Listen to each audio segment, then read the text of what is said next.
My family took a $3,000 vacation without me, then assumed I'd watch their kids for free. I left at 5 a.m., and they called CPS when they found out. I'm Riley, 22 years old, and I recently graduated from college with a finance degree. For as long as I can remember, I've wanted to graduate from high school, attend a decent college, find a nice job, and move out. It seems simple enough, right? However, life had other plans. I graduated, obtained my degree, and then returned to my parents' home in a little Ohio town. Do not get me wrong, I adore my parents, Denise and Russell. They are wonderful people who have worked hard to establish a stable environment for me and my sister, Morgan. But going home wasn't exactly the dream I'd been chasing for 4 years. The plan was to stay with them for a few months while I sought work and saved up enough money to buy my own home. It seemed reasonable. No rent, free food, and a chance to regroup while I plotted my next steps. I told myself that it was a sensible option, even though it stung my pride a little. Initially, everything went well.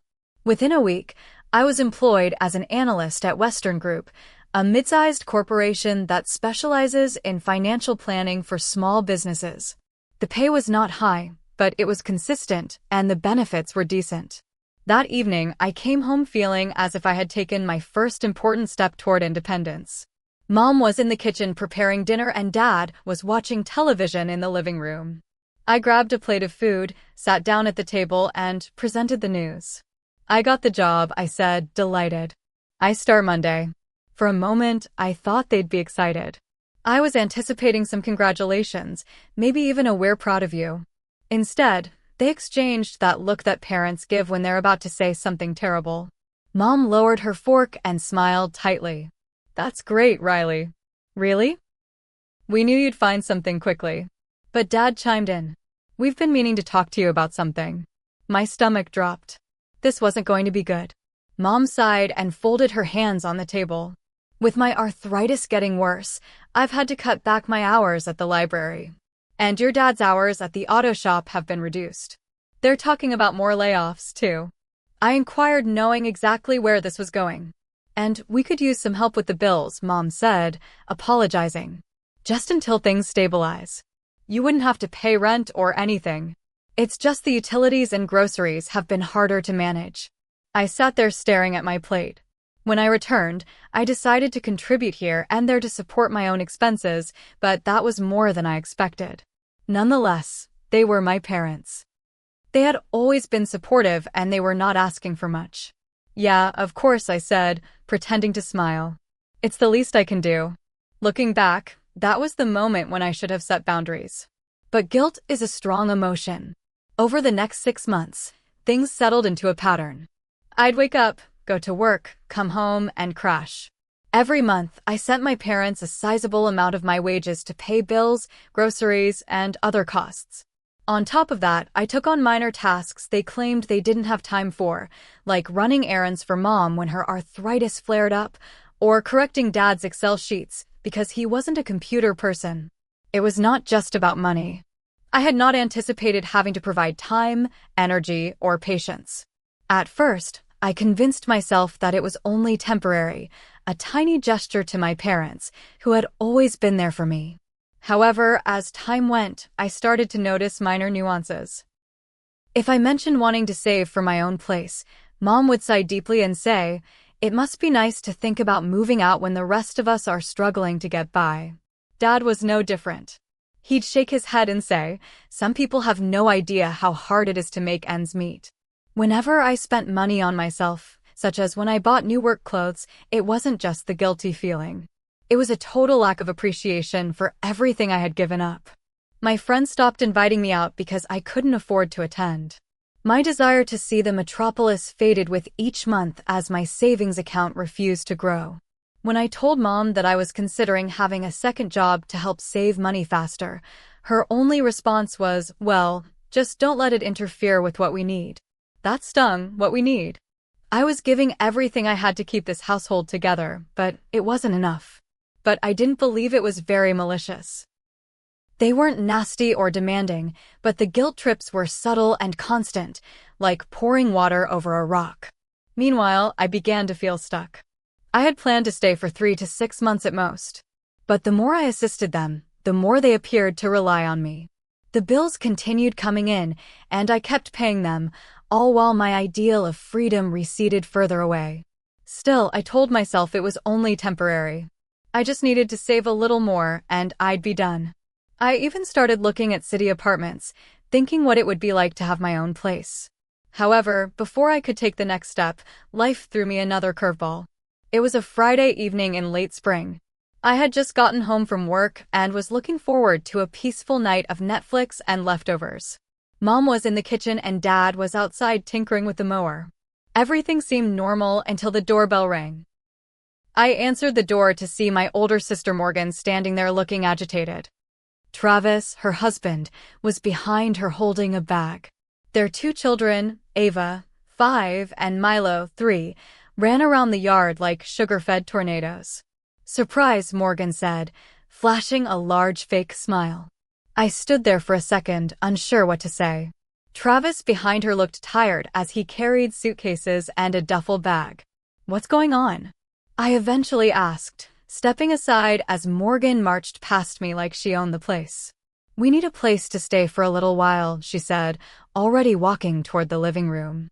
She plopped down on the couch and groaned deeply. "Travis's consultant role has ended and my boutique sales have decreased, making it tough to pay the rent. You understand how things are, except that I didn't. I had no idea you allowed things to become so bad that you packed up your entire family and showed up unannounced in someone else's home." Travis ultimately passed through the door with his arms full. "Hey, Riley," he said softly, barely making eye contact before moving the stuff upstairs. I was still standing there, unmoving, when Mom entered from the kitchen, wiping her hands on her apron. "Oh, my babies are here," she exclaimed, clutching Morgan in a hug. "You poor things. You've been through so much. Don't you worry. We'll take care of everything." Dad entered a minute later, holding Milo in one arm like a football. "This one nearly gave me a heart attack," he explained as he sat down, running straight for the mower like it's a ride at an amusement park. Morgan chuckled faintly, but I noticed she didn't apologize or even look at Milo to tell him to stop. I stood there watching the scene develop as if I were in a different universe. Within minutes, my parents were praising Morgan like she was a military hero who had survived a major fight. Mom was already talking about supper and where they could place the kids' beds. And Dad offered to move his tools out of the spare room to create more space. Meanwhile, I stayed invisible.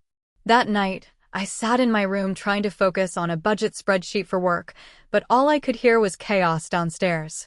Ava and Milo ran up and down the corridor, yelling at the top of their lungs. Morgan's voice boomed around the living room as she told Mom about her recent business issues. I took a deep breath and reminded myself that it would only be a few weeks. That should be manageable for me.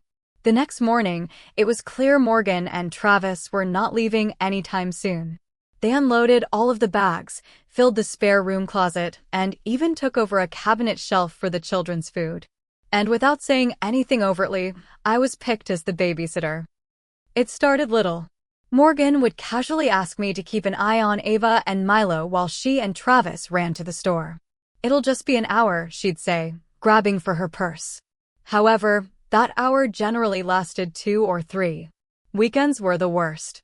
On Saturday mornings, I'd wake up hoping to rest and catch up on some reading or Netflix, only to find Morgan and Travis dressed to go out. Morgan would announce, "We're meeting friends for brunch," and hand me a list of kid-friendly activities she'd printed from the internet. We shouldn't be too long. By not too long, she meant the most of the day. Morgan acted as if I had just suggested dumping the kids in a ditch when I tried to push back the first time. "Riley, it's just brunch. You don't even have plans. What's the big deal?"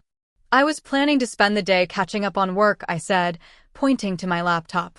Morgan rolled her eyes. "You're just sitting there on your computer anyway. Can't you do that with Ava and Milo in the room? You're being so dramatic." The worst moment was when Mom jumped in. "Riley, honey," she said, lowering her voice as if to convey some old wisdom. "Morgan works so hard, and she deserves a little break now and then." "I work hard, too," I said. But Mom just waved me off. "Of course you do. But you're single, sweetie. You don't understand how much pressure comes with having a family to take care of. It was as if my own problems were irrelevant because I didn't have a husband or children to worry about. No matter what I said, it was always about how much tougher everyone else had it. Setting boundaries would be selfish of me. If I begged for some space, I was making it all about myself. And when Morgan and Travis returned from their never-ending brunches or errands, they'd behave like they'd just run a marathon.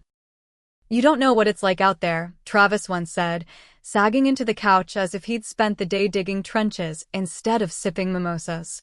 I wanted to shout. I don't know what it's like.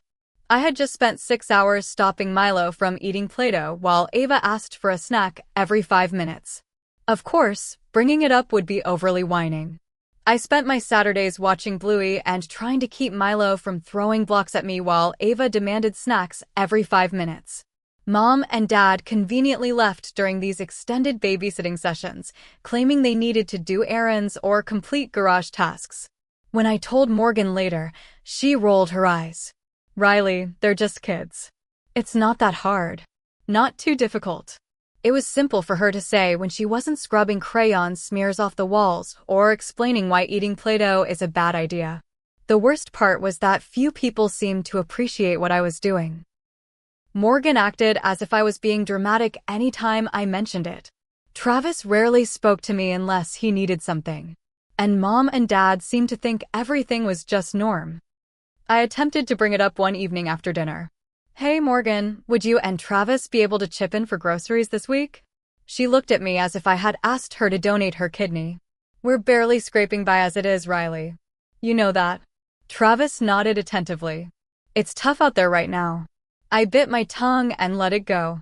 But inside, I was enraged. As the weeks turned into months, I started to feel like a prisoner in my own home.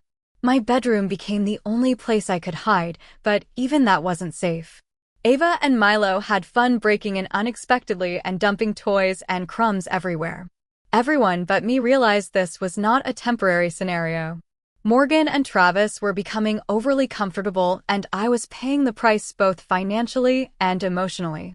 I should have spoken up earlier, but every time I did, I felt like the bad guy. I was repeatedly told that I was overreacting or being selfish, so I remained silent. Then one evening, I overheard a conversation that changed everything. I wasn't trying to eavesdrop, but living in a house with individuals who don't grasp the notion of an indoor voice makes it impossible not to overhear conversations. I was sitting in my room one evening scrolling through job postings to distract myself from the chaos downstairs when I heard the end of Mom's phone call. "Yes, we're all going to Florida next weekend for Celesta's retirement celebration.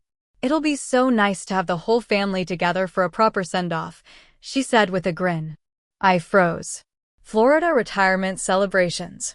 Whole family. I stood up and moved into the hallway, craning my neck to see whether I had misheard. Mom was still on the phone and pacing in the kitchen. Her back to me. Of course, Riley will be here to watch the kids. It just makes sense. No point in dragging them along to something they wouldn't enjoy. There it was. Except for myself.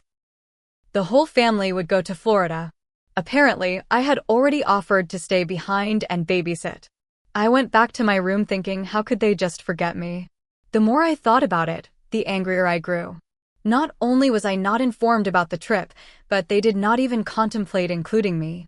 I was not invited, was not asked if I could babysit, and was not given any previous notice. They just assumed because it is what my family did. The ensuing days were filled with frustration and awkward silence. Morgan was busy shopping for vacation clothes, flaunting her new swimsuit and flip-flops around the house while Ava and Milo were making havoc in the living room. Travis spoke constantly about how much he was looking forward to relaxing on the beach. Mom, meantime, was in full planning mode, making vacation arrangements and double-checking her packing list. Dad, of course, agreed with everything she said, nodding when necessary, but adding little more than an occasional grunt of agreement. Nobody addressed the fact that I was not going. I tried to bring it up gently during dinner one night. "So, when were you all planning to tell me about Florida?" I asked, stabbing at my salad. Mom glanced at me with amazement. "Oh, I thought Morgan told you." Morgan didn't even look up from her plate. I assumed you knew. Mom's been talking about it for weeks. For weeks, I wanted to shout. Weeks passed, and no one thought to speak to me. So, what's the plan? I asked, attempting to appear calm. You all head to Florida, and I just stay here with the kids. Well, yes, Mom responded matter-of-factly. It just makes the most sense. The kids wouldn't enjoy a retirement party, and someone needs to stay behind to look after them. You're so good with Ava and Milo, and it's not like you'd want to come anyway. That last part stung. Why wouldn't I want to come? I asked, trying to maintain a calm tone. Morgan gradually looked up, her expression somewhere between pity and irritation. It's a family trip, Riley. Adults only. You wouldn't even know anyone there besides Aunt Celeste. And it's not like you're close to her. Dad chimed in, trying to calm things down. We just figured this was the best arrangement for everyone. You'll have the house to yourself for a few days. Peace and quiet. Was he serious? How relaxing would it be to follow two hyperactive kids all weekend while the rest of the family sipped margaritas on the beach? After that, I ended the conversation. It was clear that they had already made up their minds, and nothing I said would change that. As the days passed, I began to feel like an outsider in my own family. The enthusiasm in the house was palpable. Morgan and Mom were continuously talking about clothes, plans, and which restaurants they would visit in Florida. Travis, who rarely displayed emotion beyond mild rage, appears to be really excited about the trip. Meanwhile, I stayed invisible. However, the pattern was not exclusive to the Florida vacation. Morgan was always the center of attention when we were kids. She was the cheerleading captain, and her accomplishments were recognized with balloons and banners. I was the nerdy one. But it didn't matter because Morgan's trophies adorned the shelves and her face was prominently displayed in every family photo. Years later, nothing has changed. Morgan was still the golden child, and I was still the afterthought, the person they called when they needed something. The one they relied on but never fully appreciated. I tried to distract myself by focusing on work, but it was hard to concentrate with Ava and Milo constantly barging into my room or shrieking at each other about toys. Morgan's parenting method appears to involve handing the kids an iPad and letting them run wild. Travis wasn't doing much better. He'd sit on the couch and check his phone as chaos erupted around him. But things started to shift one afternoon when I overheard Morgan talking to Mom in the kitchen. It's just so nice to have Riley around, she shared with me. I don't know what we'd do without her taking care of the kids. She's like the glue holding everything together. This is exactly what I did to them. Not a person with my own life and goals, but rather the glue that holds theirs together. That's when I understood I couldn't keep doing this. I couldn't continue to sacrifice my happiness and freedom for a family that took me for granted. I spent the rest of the week preparing my escape. It wasn't about revenge. It was about reclaiming my life. If they could arrange a trip without informing me, I could plan my own. I attempted to think of where I'd go. Then I remembered that one of my undergrad friends, Brooke, had mentioned going camping that weekend. She and a few others were heading to Blue Ridge Falls, and she had invited me to accompany them. I denied her request since I figured I'd be stuck at home babysitting. But suddenly, it felt like a terrific opportunity. I texted Brooke that night. Is there still room on the trip this weekend? Her reply arrived almost instantly. Of course, we're leaving early Saturday morning. You in? I looked at my phone for a moment before responding. I'm in. The decision seemed liberating. I was finally putting myself first. And this was no ordinary camping trip. It was a lifeline, a chance to get out of the house and away from the chaos that has consumed my life. However, it would be tough to carry out. My family had a knack for sniffing out anything that didn't revolve around them. And if they discovered I was planning something for me, it was over before it even began. I had to be wise about this. The days leading up to Saturday were tense. Morgan was in full holiday mode, parading about the house with new beach hats and a playlist she insisted on blasting at high level. Travis spent the majority of his time tinkering with the children's car seats and complaining about how much luggage they needed to put into the trunk. Meanwhile, Mom rushed around with a clipboard, double-checking the packing list. Riley, don't forget Ava likes her milk warmed before bed, she said as if I hadn't heard it 3 times before. Oh, and Milo's picky about his pajamas. Make sure he's in the blue ones. I nodded, biting my tongue to prevent saying something I could regret. There was no point in disputing. I had already volunteered to be the weekend babysitter, and nothing I said would change their minds. By Friday night, the house looked like a zoo. Mom and Morgan were deciding which foods to bring. Travis was attempting to mend a squeaky luggage wheel as the children ran around the living room like miniature hurricanes. Dad, as usual, had gone to the garage to check on the tools, which I assumed was code for fleeing the commotion. I watched it all from the kitchen, silently drinking my tea and counting down the hours till morning. Around 10 o'clock p.m., everything started to calm down. Mom put the kids to bed. Morgan went upstairs to pack her last few needs, and Travis laid down on the couch, scrolling through his phone.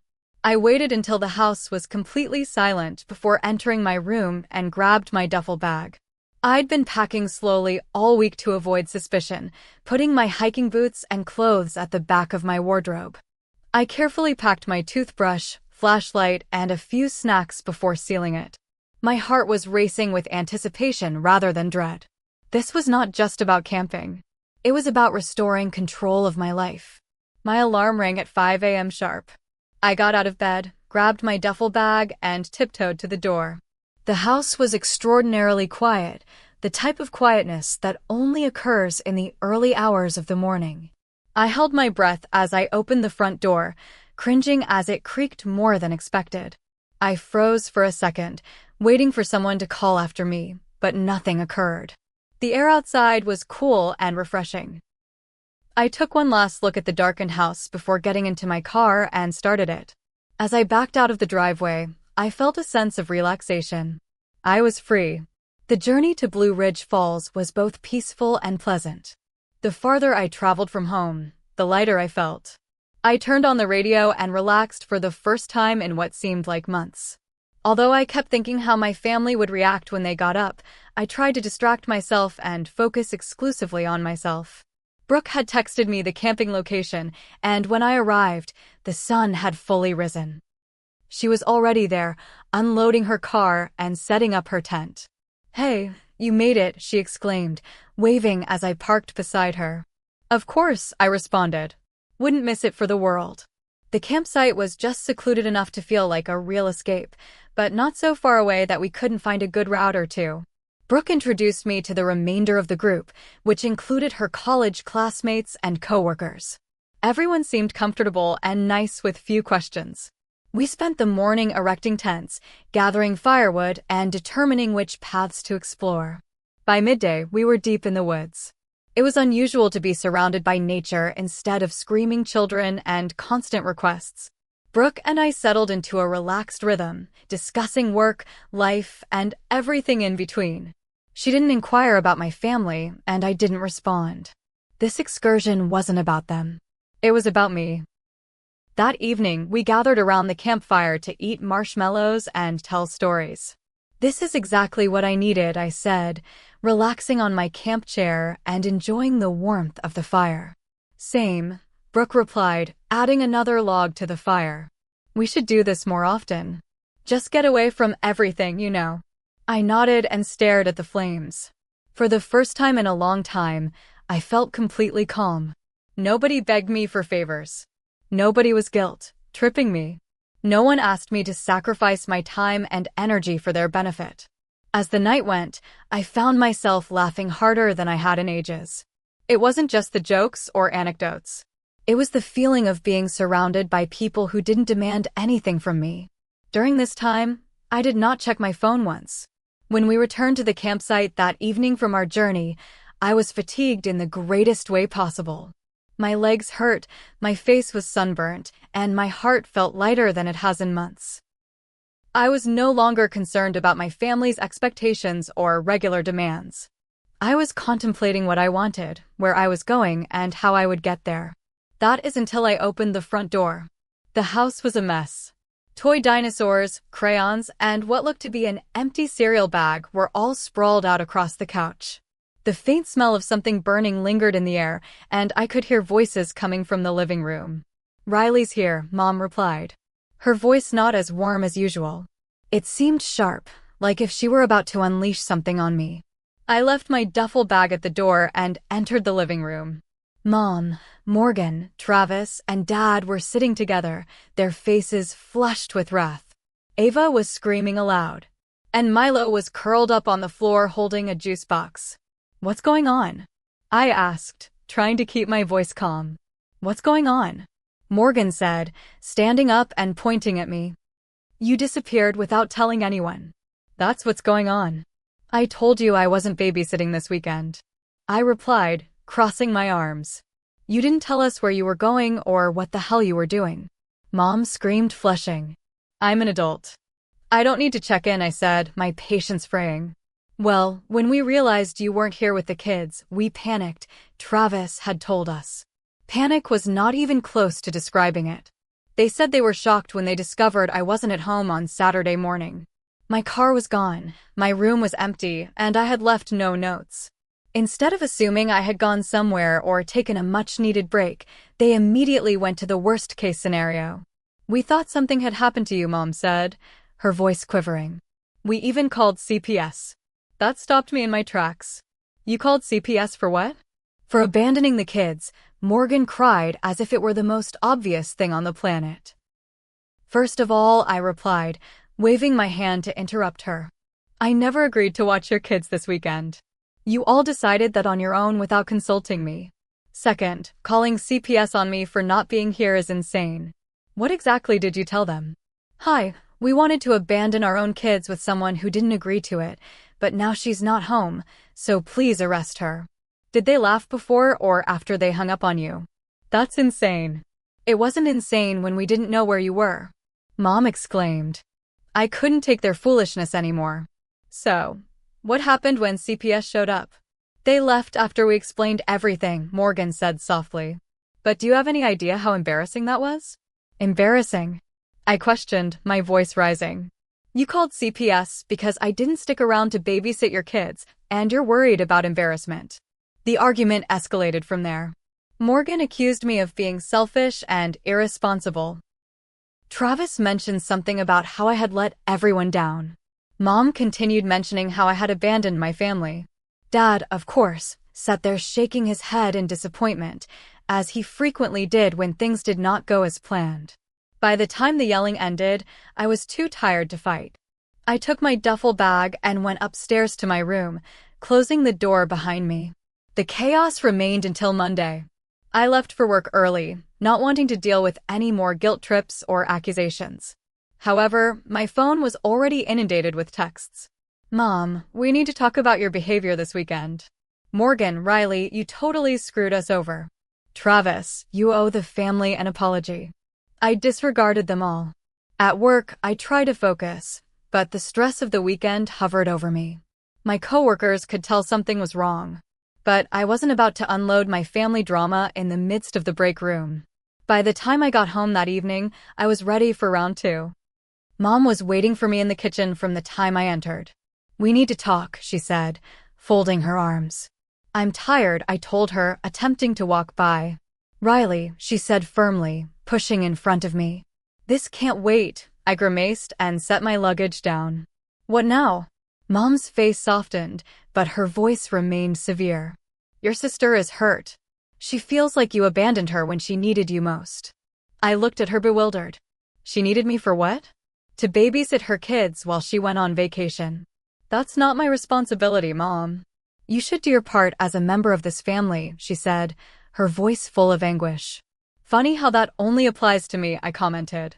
"When has Morgan ever helped me? When has anyone helped me?" Mom opened her mouth to respond, but nothing came out. "Exactly," I replied, gathering my suitcase and heading upstairs. The next few days were tense. Morgan hardly spoke to me, and when she did, she only made passive-aggressive comments about how difficult it is to find good babysitters these days. Travis stayed out of it, which was probably a good thing, but his silence was nearly as unpleasant as the arguing. Mom and Dad tried to act as if nothing had happened, but each conversation was loaded with regret. "We're a family," Mom would say at random, as if that was enough to solve everything. I realized I couldn't remain much longer.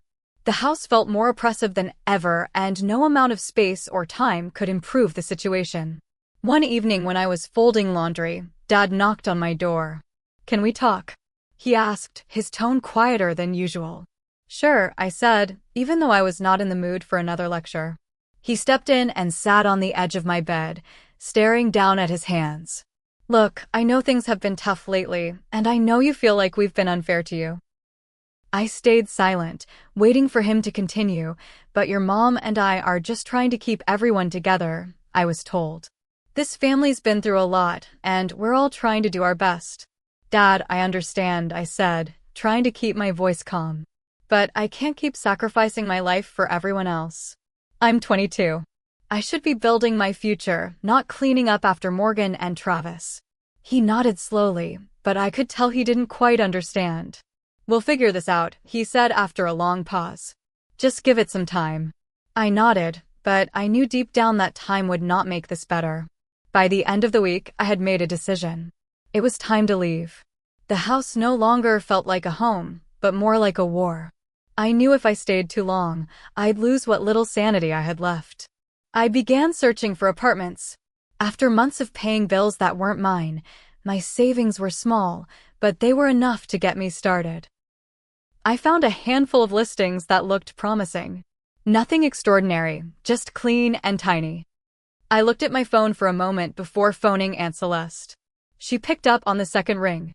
"Riley, how are you, sweetheart?" she inquired, her tone warm and sympathetic. "Hey, Aunt Celeste, I'm okay, I guess," I responded, unsure how to start this conversation. She recognized my hesitant tone right away. "What's going on? Is everything all right?" "Not really," I admitted. "I don't know if you heard, but I didn't go to your retirement trip." "I noticed," she said. "Your mom said you were staying behind to help with the kids." I thought that sounded odd. "Why didn't you come?" I couldn't help but laugh bitterly. "Because no one told me about it. They just assumed I'd babysit like always." Aunt Celeste remained silent for a moment before drawing a rapid breath. "That doesn't surprise me, unfortunately. Your mom mentioned how much you've been helping out, but it sounds like they've been taking advantage of you." "Yeah, you could say that," I answered. "I'm actually thinking about moving out, but I'm not sure how to handle the fallout."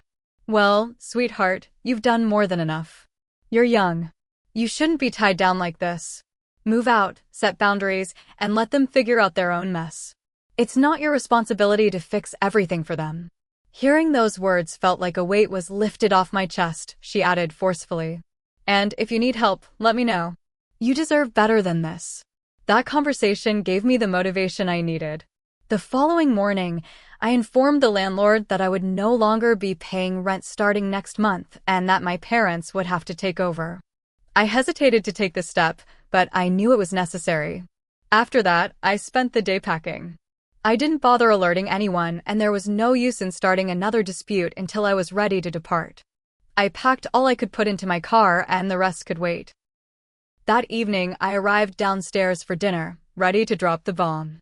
The tension was already high. Morgan had rarely spoken to me this week, and Mom had loomed like a dark cloud. "Can we talk?" I asked, putting down my fork. Mom looked up, wary. "What is it, Riley?" I stated plainly. "I am moving out." The silence was horrible. Morgan's fork clattered on her plate, and Mom's jaw dropped. Even Dad was surprised, but he quickly hid it with his usual grin. "You're what?" Mom asked, her voice shaking. "I'm moving out," I repeated again. "I've already found a place, and I'll be leaving by the end of the weekend." "But you can't just leave," Mom said, her voice rising. "We need you here, the bills, the kids." "It is not my responsibility," I explained. "I've been paying for this house, babysitting Morgan's kids, and putting my life on hold for months. It's time for me to live my own life." Morgan scoffed. "Wow. So, you're just going to abandon us? How selfish can you be?" I turned to her, my patience worn out. "Selfish. Morgan, you've been living here rent-free, dumping your kids on me every chance you get, and contributing absolutely nothing. If anyone's selfish, it's you." "That's enough, Riley," Dad said sternly. "No, it's not enough," I replied. I've done everything you've asked and more, and all I've gotten in return is guilt trips and disrespect. I'm done. Mom's face crumpled, but I did not let it bother me. I've already told the landlord I won't be contributing to the rent anymore, I said. So, you'll need to figure that out too. Morgan appeared to be about to erupt. Are you kidding me? You're just going to leave us with all the bills? How are we supposed to manage without you? Not my problem, I said, echoing her own words from months before. The next morning, I packed the rest of my belongings into my car. Mom stood on the porch looking sad, but saying nothing. Dad stayed inside, avoiding the entire scene. Morgan did not even bother to come downstairs. As I pulled out of the driveway, I had a variety of emotions, but overall I felt liberated. The first few days in my new flat felt surreal. Mom called several times, but I did not respond. I wasn't prepared to deal with her yet. Morgan wrote me several angry SMS accusing me of abandoning the family, so I disabled her phone number. Aunt Celeste called to check in. I'm proud of you, sweetheart, she said. It's not easy to stand up for yourself, especially with family, but you did the right thing. Thanks, Aunt Celeste, I said, smiling. I think so too. It's been a few months, and things are starting to feel normal. I've reunited with old friends, started new interests, and even begun saving for a trip to Europe next year. I have kept a distance from my relatives. Mom still sends me the occasional guilt-inducing text, but I've stopped letting it bother me. Morgan and I have not communicated since I left, and I am fine with that. I understand they need to change, but it is no longer my responsibility, and I've spent enough of my life putting them first. It is time to prioritize myself for a change. And you know what? I don't regret it.